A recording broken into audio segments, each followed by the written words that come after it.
everyone, to this week's conversation. My name is Katie Shuck, and I'm the CybHER Chief of Strategy. I have with us Kanti Narukonda, who is CybHER's Chief of Operations, and Dr. Ashley Podorodsky, who is the Associate Dean of the Beacom College of Computer and Cyber Sciences, as well as the Interim Vice President of Research and Economic Development, and a professor at Dakota State University in the digital forensics. I think her title is like a biography. Yeah, I know.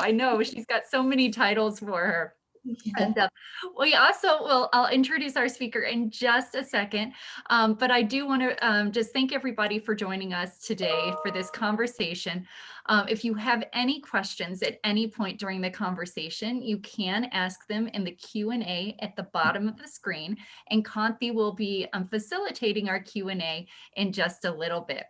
But without further ado, I want to introduce you to Dr. Ambareen Siraj, who is a mentor to many of us women as the founder of the Women in Cybersecurity Organization, or WiCyS.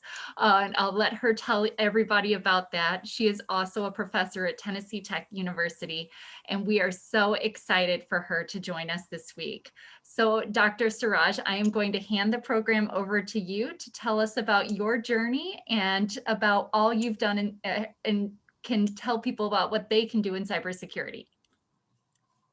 Okay, well, I can't tell them what they can do, but I can share what I have done.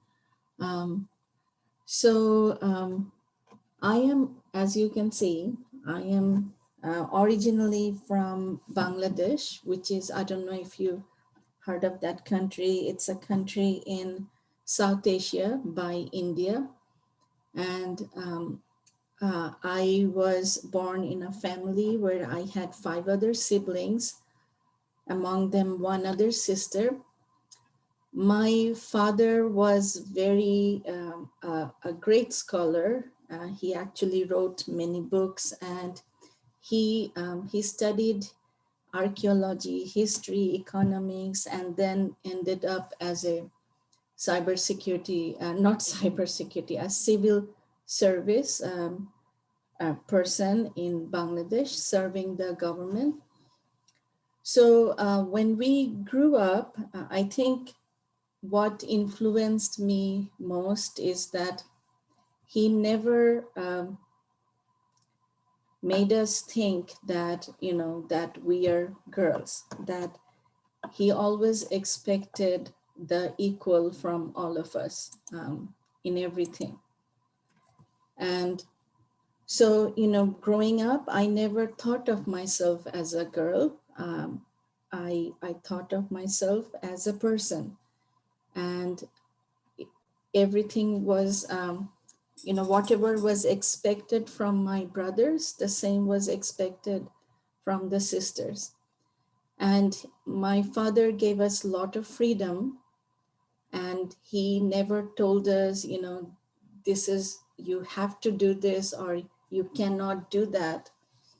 He always, he and my mom, they always told us what is right and what is wrong, and then allowed us to make the choices. And sometimes the choices weren't good. We made mistakes and we learned from them. That was the idea. So my school, I went to Holy Cross School and College. It was a Catholic missionary school, one of the best schools in the capital city of Dhaka of Bangladesh. I went there from KG for 12 years until 12th grade, and then I went to college.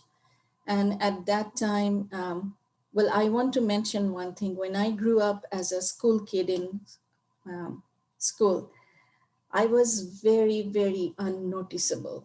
Like no one in 100 years would even notice I was there. I was the skinniest girl in the class. I wore big glasses. I was very shy, introvert. I sat in the back.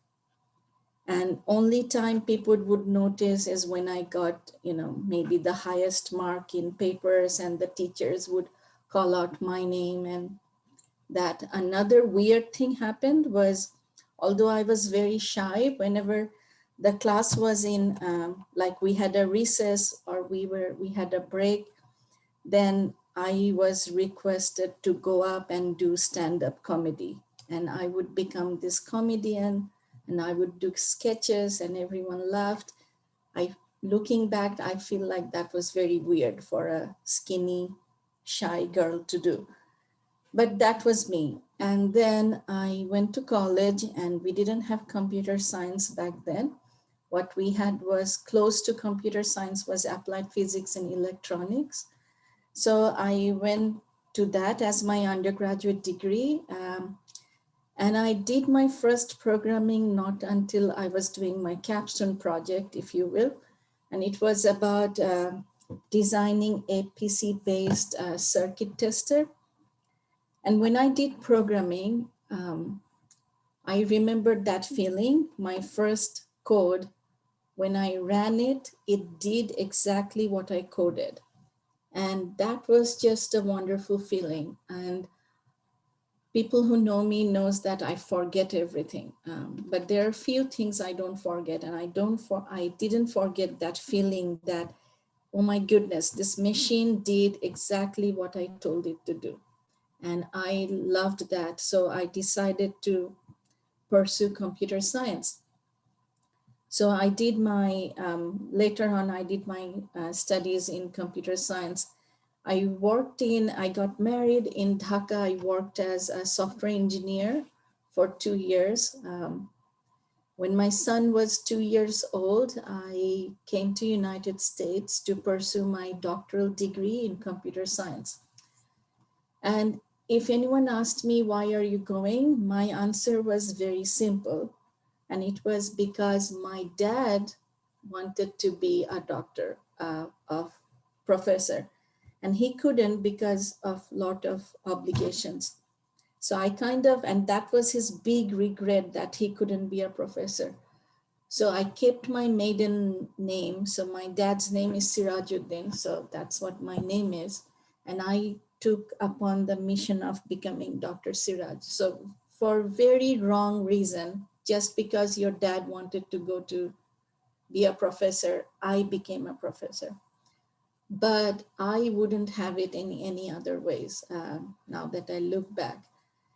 In my doctorate studies, which I did in Mississippi State, we had this wonderful professor, Dr. Rayford Vaughn. He joined and he offered his first cybersecurity course. And I took it in his first time he offered it. And I just loved the subject matter. I loved cryptography. I loved network security.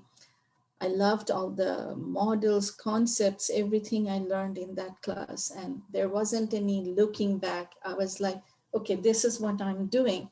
So I approached Dr. Vaughn and asked him to be my research advisor. And he kindly agreed.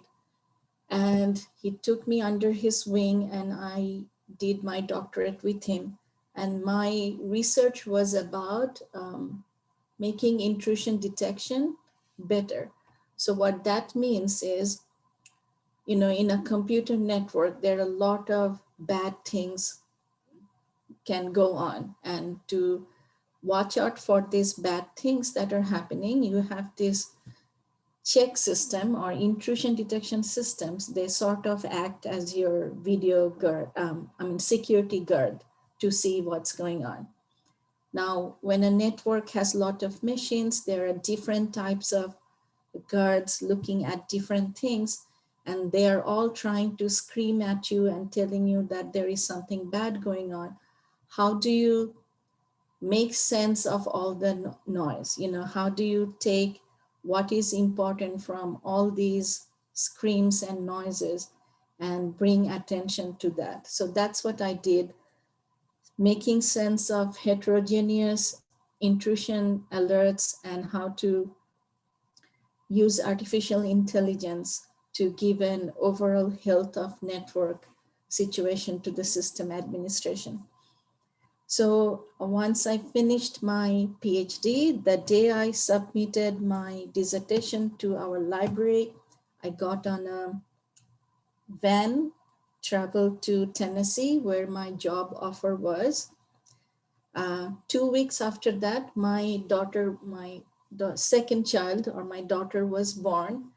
And then with her being 2 weeks, I started my tenure track faculty job.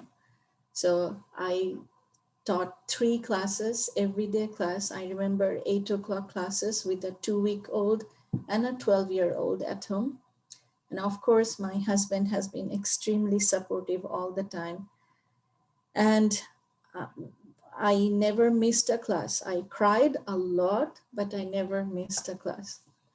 So that's where my journey as a faculty began. And I started establishing our cybersecurity program there. At that time, I was the only security faculty. For 10 years, I was the only security faculty. But in 12 years, we had an established cybersecurity program. In 2016, we got recognized by NSA as a Center of Academic Excellence in Cyber Defense Education. And in 2017, we received the very prestigious Federal Cybersecurity Scholarship Program, which is Cybercorps.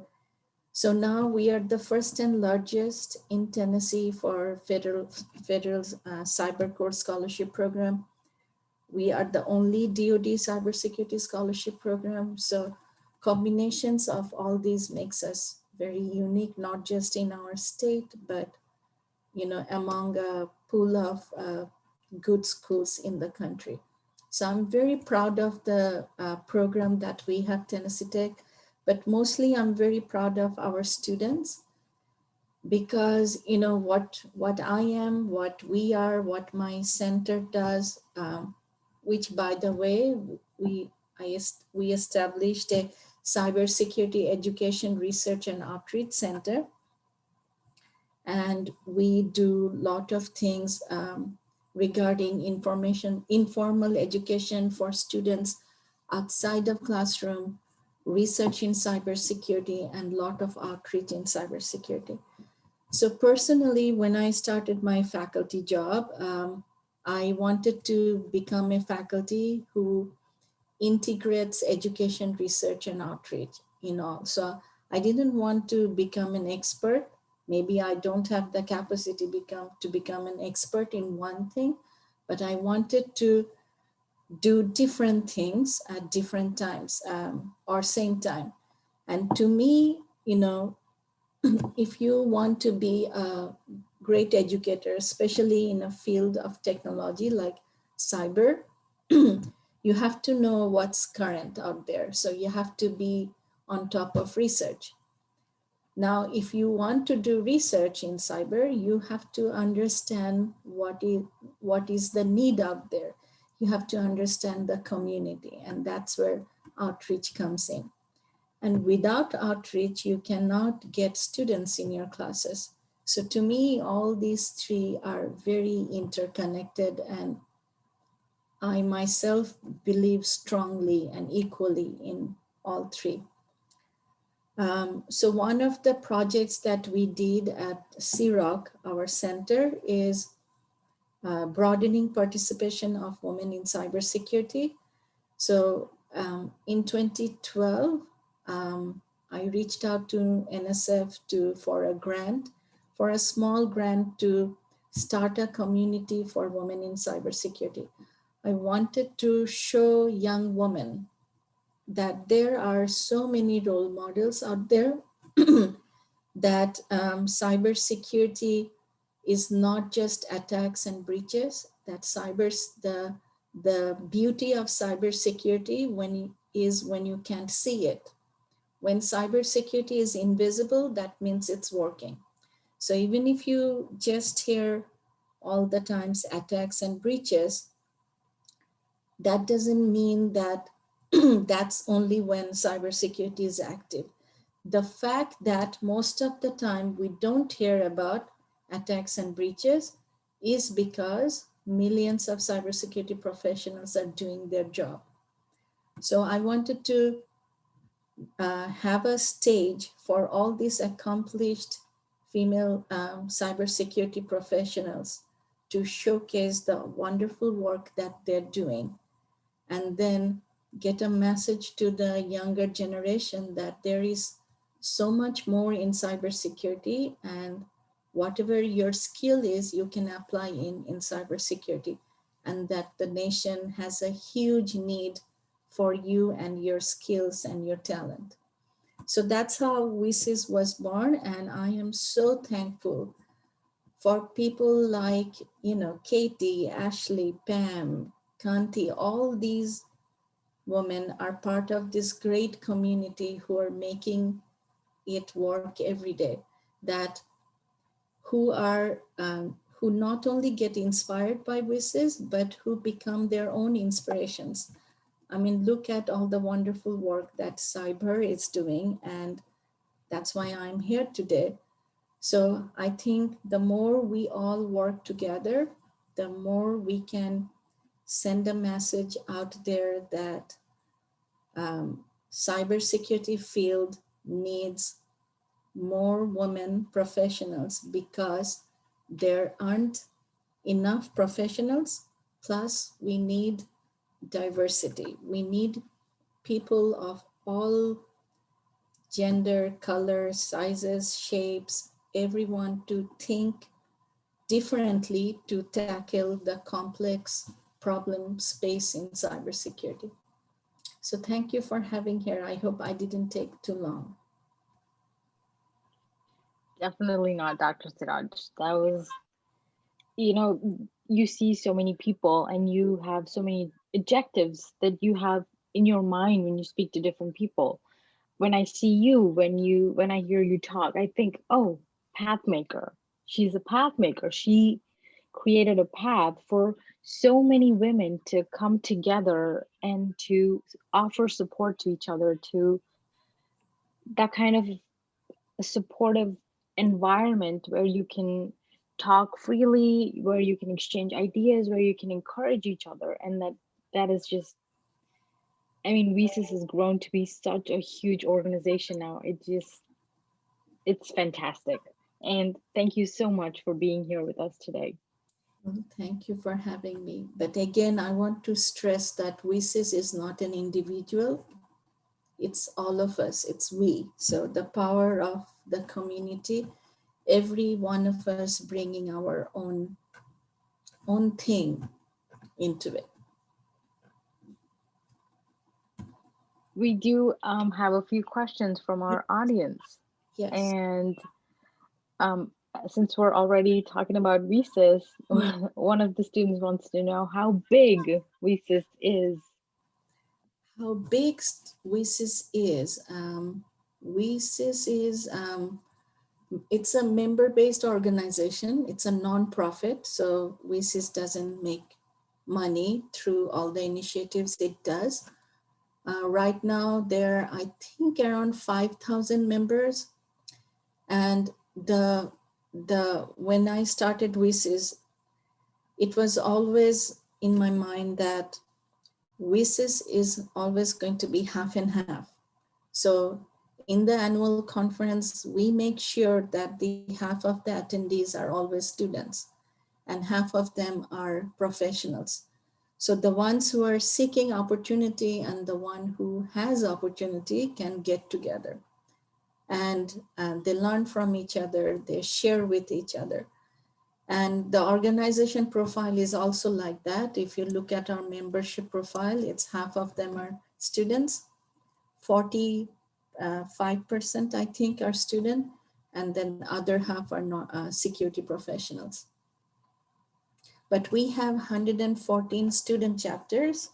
So if there are students in this call today or who would be hearing it in future, go to wicys.org, look at the chapter map, look up student chapters. And if your school doesn't have a student chapter, please contact us, because student chapters are a way that you create a local community in your school, in your college, okay? And WiCyS supports those chapters in many ways. Again, if you go to our website, you'll find all the benefits of being associated with a chapter. And then we have affiliates. We are actually now a global organization. So we have 36 affiliates around the world. So not just United States, we have India, South Africa, Canada, France, United Kingdom. I'm forgetting, but I told you I'm very forgetful. But yes, we do have a global presence now. And again, it's all because of this wonderful woman who joined our community. So you had mentioned earlier about your passion for computer science, like for programming and for coding. We have a question from our audience about that. If you could do everything over again, would you still have changed, or would you still have taken computer science as your major, or would you have done something else? 100%. I think it's also, I think I'm a little bit bossy. Well, my kids and my husband will say for sure I'm bossy, but I like machines. I like to tell machines what to do, and they do it. And they don't scream at you. If you tell them right, they do it just as you want them to. So I would do computer science again. I will do computer security again. Not computer security, cyber security, because now computing is not limited to computers anymore. It's everywhere. So cybersecurity. Do you then have like a favorite coding language? Favorite coding language? I will tell you honestly, since now I lead our center, I rarely do so much of coding myself. I have my students do them.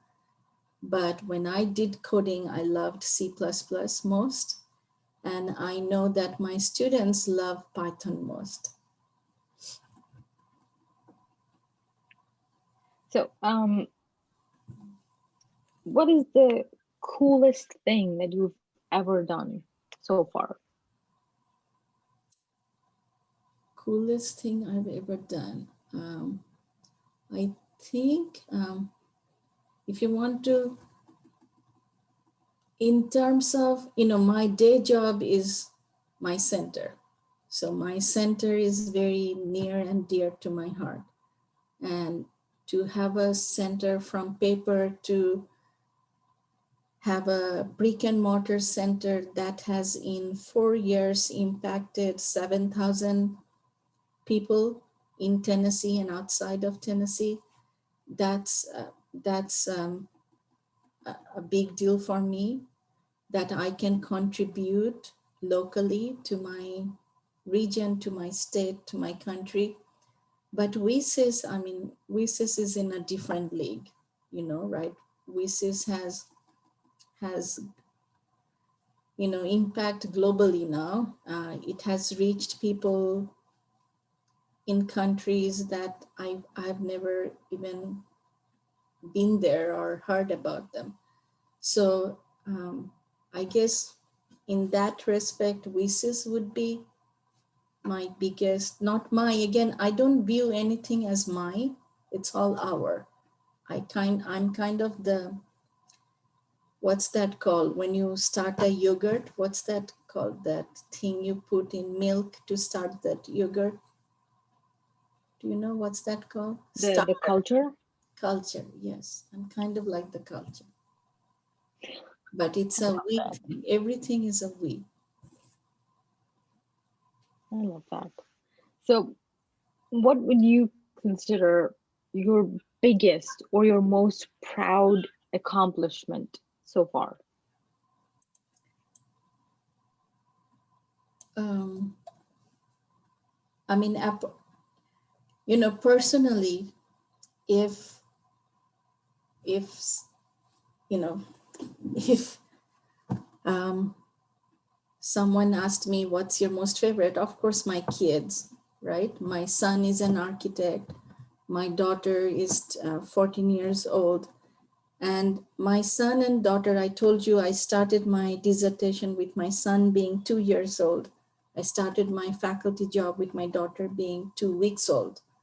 So they grew up with me as I grew up as a doctoral student or a faculty. And I never view my family and work separately, like that I have to leave one to attend to the other. To me, they are together. To me, they are all of me. So I, try to, I mean, my kids contribute to my work contributes to them. I mean, it's a symbiotic relationship. I guess I am proud that my kids are very kind and good person in heart. That's my biggest accomplishment, that me and my husband, we were able to raise good human beings. I love that. I recently saw a post, I think on Instagram, Mm, where I think it was a doctoral student, or maybe a PhD, someone who posted, there are a lot of smart people in the world, but there are not enough kind and empathetic people in the world. mm. And what you just said, it resonates with that. That is true. Yeah. Our last question for you today is, what advice do you have for all the people that are watching this session right now? Um, so, if you are watching and if you want to be in cyber, you can, if you're not already. Um, there are so many ways to get into cyber, and there are so many things you can bring in cyber. Cyber is so vast, not just technical, also there are a lot of non-technical areas in cyber. Whatever your skill is, whether that skill is in computer science or political science or social science, I am very certain that you will find a way to contribute in cyber. Now, if you're not in, if you are listening and you want to support someone to be in cyber, I would say, especially if it's someone who is underrepresented or minority, um, I, I would say, just see them as equal. Um, Even if you cannot support them, don't be in their way. Let them be whatever they want to become. And I think equality plays a big role in everything. And if we all understood the meaning of equality and equity, I think the world would be a much better place. Such wonderful words, Dr. Siraj, and we are so appreciative of you joining us this week on our conversation program and helping us to inspire the future of cybersecurity. Now, I am going to launch a quick poll for all of our attendees just to learn a little bit about who's watching and what your interests are, so that we know a little bit more about you. But I also want to thank Peraton for sponsoring our conversations program. And you can see their logo behind me, and you can go search for them online and see the great things that they are doing. A wonderful company supporting the future of cybersecurity and decreasing that gender gap too. So I also want to remind you that you can subscribe to our YouTube channel, where you will find this conversation posted soon, and our previous conversations. If you've missed any of them, or you're just curious about other careers in cybersecurity, you can go and subscribe to our YouTube channel at youtube.com/CybHER. Also, you can find out more about the upcoming programs on our website at cyber.org, and you can also register for upcoming conversations there. And don't forget to follow us on social media on Facebook, Instagram, and Twitter. But we hope that we will see all of you again very soon on a conversation. Next week, we'll be joined by Shauna Dorsey, who is the Information Services Manager for Mutual of Omaha. She also founded a web technology high school in Omaha. So we're excited to have her join us next week, and we can't wait for you all to see her. Thank you again, Dr. Siraj, and we wish you all a good night. Thank you so much, all of you, Katie, Kanti, and Ashley, for having me. And thank you to the audience for listening to us and for your questions. Bye.